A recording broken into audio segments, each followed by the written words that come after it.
Buenos días. El tema de hoy es un tema muy interesante, un tema común en el contexto educativo. La disciplina en el aula, el maestro, gerente. Para iniciar este tema es importante que analicemos algunas interrogantes que nos permitirán hacer una breve reflexión de lo que nosotros hacemos en el día a día con respecto al tema de disciplina. ¿Cuál es tu filosofía de disciplina? ¿Cuál es el propósito de esta? ¿Qué tan disciplinado eres tú como persona? ¿Has pensado por qué es necesario aplicar disciplina en tu aula? ¿Tienes un plan de premios y un plan de sanciones o consecuencias? Estas interrogantes nos ayudarán a reflexionar sobre el concepto general de lo que es la disciplina y qué tan disciplinados somos nosotros como personas. Es importante que nosotros visualicemos qué tipo de aula tenemos. Es una reflexión personal y es a criterio de cada participante.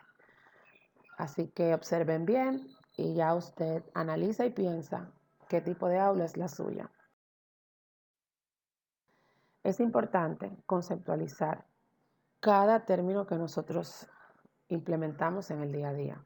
En este caso, podemos entender que la disciplina es un conjunto de reglas o normas de comportamiento para mantener el orden y la subordinación entre los miembros de un cuerpo o una colectividad, en una profesión o en una determinada colectividad. Esto quiere decir que la disciplina no es castigar, no es corregir, es tener un conjunto de normativas, de reglamentos que nos permitan mantener el orden y la subordinación, el respeto entre los miembros de un grupo, en este caso en las aulas, en los maestros. Aquí hay algunos, pero de manera indirecta muchas veces el docente comete errores cuando aplica la disciplina. Un caso muy particular es comparar un alumno con otro. Muchas veces corregimos con ira, molesto en el momento en que el estudiante comete la falta. Cuando somos permisivos y no le ponemos un freno o no les ponemos un stop a ciertas situaciones que se dan en aula y lo pasamos desapercibido. Eso es un error muy constante en las aulas. No ser conscientes con las normas de la disciplina, no ser consistente, perdón, con las normas y las disciplinas. Las normas se deben de estudiar, repetir cada día en el aula para que el estudiante sepa, se las aprenda y él mismo estudiante se hace consciente de cuando incumple una norma y usted no tiene que hacerle referencia, sino que él mismo sabe lo que incumplió, a lo que faltó. Otro error es no reconocer cuando se equivoca. Muchas veces creemos que como somos la autoridad no nos equivocamos y ese es un error garrafal. Tenemos que reconocer cuando cometemos errores. Eso nos pone a nosotros, frente a nuestros estudiantes, como un ser humano que se equivoca, pero al mismo tiempo se reivindica y reconoce su error y enmienda el error que hizo. Y es más fácil predicar con el ejemplo y no querer ser soberbios o ser orgullosos y no asumir que nosotros también nos equivocamos. También resaltar solo las fallas y los errores de los alumnos es el error más común que cometemos en las aulas, solamente decir lo negativo del estudiante. Y una forma de nosotros lograr cambios en los estudiantes es también resaltar las cosas positivas que ellos tienen y no enmarcarlos o etiquetarlos en una conducta X. Otro error que también es muy común, no elogiar ni animar o motivar a los alumnos. Cuando nuestros alumnos hagan algo bien, usted debe de elogiarlo, eso es un reforzador positivo. Y no solamente cuando reconocer las cosas negativas que hacen. Así que estos son algunos de los errores más comunes que muchas veces sin querer queriendo lo cometemos. Pero sigamos adelante para ver cómo podemos enmendar. Hay otros errores que también el docente comete. Ser monótonos y poco creativos. La falta de creatividad produce indisciplina. No escuchar las opiniones o las críticas de otros compañeros es importante y sería lo ideal que en un centro educativo los docentes por niveles se reúnan de vez en cuando en la semana, al mes y hablen. sobre la práctica que utilizan. También otra estrategia es observar a un compañero y ver qué cosas le funcionan a ese compañero que usted podría implementar. Pero a veces nos creemos que no necesitamos ayuda y por eso muchas veces no tenemos esos refuerzos que necesitamos. Otro error es no cumplir promesas a los alumnos. Si usted le prometió a sus alumnos que si hacen X o tal actividad, usted le va a dar 5 minutos de recreo extra, cúmplalo, que no se le olvide, porque entonces usted se convierte en un mentiroso. Y el estudiante ve que usted siempre le promete cosas y nunca se la cumple, entonces no le interesa. Entonces sería promover la desmotivación, porque el alumno se esfuerza para cumplir algo que usted le exige, entonces el deber de nosotros es cumplirle. Otro error que también se ve muchos en las aulas es no establecer una comunicación asertiva con los alumnos.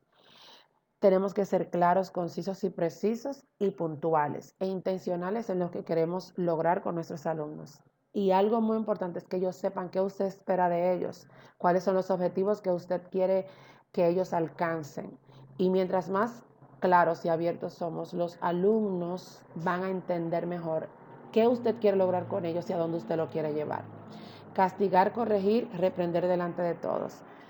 A veces el alumno comete una falta pública y debemos de saber cómo corregir de manera pública, pero no siempre debemos utilizar esta estrategia. A veces es bueno apartarse con el alumno, reflexionar con él.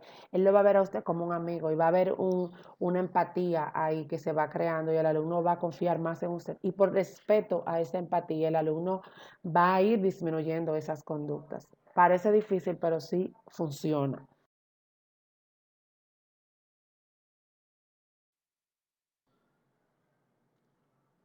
¿Por qué pelean los estudiantes? En nuestras escuelas es una práctica diaria y común.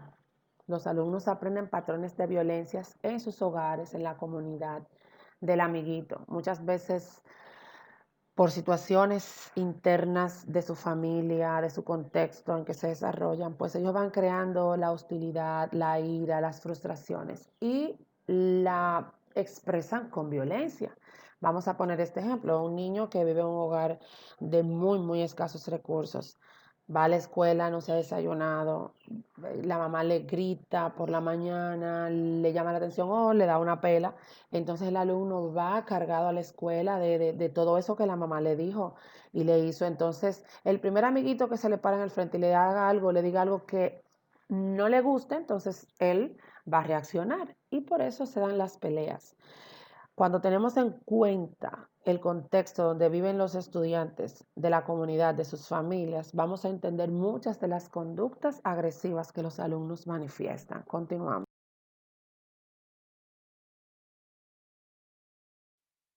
Tener un manejo de aula efectivo, muy fácil, con procedimientos.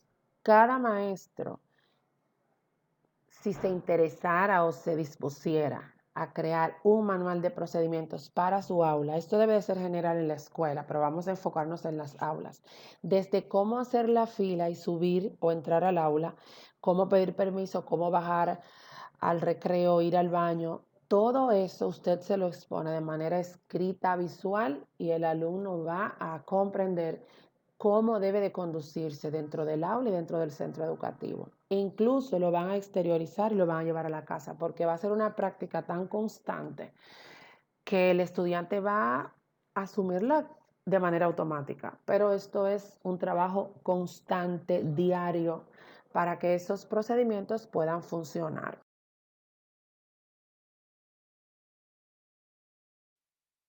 Factores no permiten un manejo de aula efectivo. Es imprescindible tomar en cuenta la diversidad cultural. Sabemos que nuestros alumnos vienen de familias, comunidades diferentes, muchas veces hasta de países diferentes, los extranjeros. Las familias no educan de la misma manera, no tienen las mismas normas, no tienen las mismas rutinas y eso hace que nosotros tengamos mucha diversidad, mucha diferencia. Nuestros alumnos son diferentes desde su forma de nacer hasta la forma en que se desarrollan y van interactuando con el contexto. El irrespeto a la autoridad. Cuando un alumno no respeta la autoridad, pues obviamente usted no va a tener una conducta adecuada, ni puede esperar que el alumno tenga una conducta adecuada, porque lo primero es que el alumno debe de respetar la autoridad. Y otro factor, y no menos importante, es la inclusión con alumnos que tienen necesidades educativas de apoyo específico, alumnos que tienen sobredad, alumnos que tienen condiciones psicológicas, diagnósticos, alumnos que viven en un contexto diferente a la mayoría de la escuela. Y todo eso provoca que en nuestras aulas haya indisciplina, haya desorden, haya peleas, que es el pan de cada día de cada uno de nosotros. Estrategias podemos utilizar para fomentar conductas adecuadas? Utilizar hojas de reflexión, el tiempo fuera, tanto en recreo como en las aulas. Esta estrategia, el alumno sale al patio, pero no puede hacer actividades que él quiera. Usted se lo puede sentar al lado, usted lo puede poner en un lugar y el alumno permanece sentado en el patio, no se le puede quitar el recreo por algunos minutos. No es que usted le va a quitar el recreo entero, pero eso le va a ayudar al alumno a entender de que cuando él hace algo que no se puede, no es permitido, entonces él va a perder tiempo valioso de su hora de diversión, de recreo. Llamar a los padres, esto es imprescindible. El maestro debe mantener una comunicación con los padres directa, ya sea por correo, ya sea por llamadas, ya sea por cuadernos viajeros. Hay muchas formas de comunicarse con los padres y concientizar a los padres de esa comunicación. También la pérdida de privilegios. Por ejemplo, usted puede crear un plan de premios y si el alumno no cumple con su labor, entonces él va a perder ese privilegio que le tocó en el día. Tiempo fuera dentro del aula, usted puede crear un espacio de reflexión donde el alumno comete la falta, pues entonces usted le asigna el lugar y el alumno debe de quedarse ahí. Esas actividades que usted hace deben de ser siempre creativas y motivadoras para que cuando el alumno cometa la falta entienda de que va a perderse algo importante. La técnica del semáforo, que es muy conocida, la economía de fichas. Eh, en el mismo curso también hacer reflexión y en muchos casos también se puede manejar con algunos docentes, por ejemplo, el maestro de educación física, la maestra de arte, de que ese alumno pierda quizás algunos minutos de esa materia, porque a todos los alumnos les gusta la educación física, las materias de arte, o sea, toda esa materia donde no hay que escribir o hacer alguna actividad eh, de, de lectura, escritura, el alumno le gusta mucho y la disfruta. Entonces, es bueno uno quizás ponerse de acuerdo con el maestro para que el alumno entienda de que hay cosas que uno pierde por no cumplir las normas. No es que usted le va a quitar la asignatura de educación física, pero pudiera perder unos minutos de la práctica de la educación física del juego y el alumno quizás se va a sentir mal, triste, ver a sus compañeros jugando y él, tengo que durar 5 minutos sentado aquí. Son estrategias, usted las puede analizar y irle implementando, perdón, en la medida de lo que usted entienda que le pueda funcionar con su grupo. Procedimientos que son necesarios enseñar en la escuela. La entrada al plantel, el orden de las filas, el acto cívico, subir a los cursos, los que tienen que subir por escalera, los que tienen que pasar por otros pasillos donde hay otras aulas, cómo bajar al recreo, cómo son los cambios de horas, qué deben de hacer ellos cuando una materia termina, cuando otra va a iniciar y cuando el maestro, los docentes hacen ese cambio de hora en el caso de los cursos más grandes, cómo deben de ir. Cuando incumplen una regla del aula del centro, ¿qué pasa? El estudiante debe de saber qué pasa. Las rutinas al iniciar el día de la clase, cuando no cumple con una asignación, no trae un material que el maestro le pide, cuando llega tarde, cuando no asiste un día a la escuela, cuando ocurre un incidente, una pelea, una discusión, una situación de salud, para ir a almorzar, para ir al comedor. Todas las actividades que se hacen en la escuela deben de plasmarse de cómo el estudiante, tanto el estudiante y el docente también, y toda la comunidad educativa debe de hacer para que eso se dé de una manera ordenada. Y los procedimientos son la base del cumplimiento de las normas, de tener procedimientos y darle seguimiento. Yo puse 3 aquí. Disminuye las conductas disruptivas. Independización de los alumnos, o sea, los alumnos van a saber qué hacer y cómo hacer. Individualización del trabajo, los alumnos se pueden asignar, se le pueden hacer asignaciones y el alumno lo va a hacer. Y ahí hay 3 más y usted puede llenar ahora mismo una lista de qué beneficios podemos tener de tener procedimientos y darle seguimiento a los mismos. Este tema es un tema muy importante para la comunidad educativa y tratamos de hacer de manera resumida eh, un pequeño background de lo importante que es la disciplina en el aula. Y usted como docente, como maestro, es el gerente de su aula y es el que debe de manejar el funcionamiento de la misma. Así que muchas gracias y feliz resto de la mañana.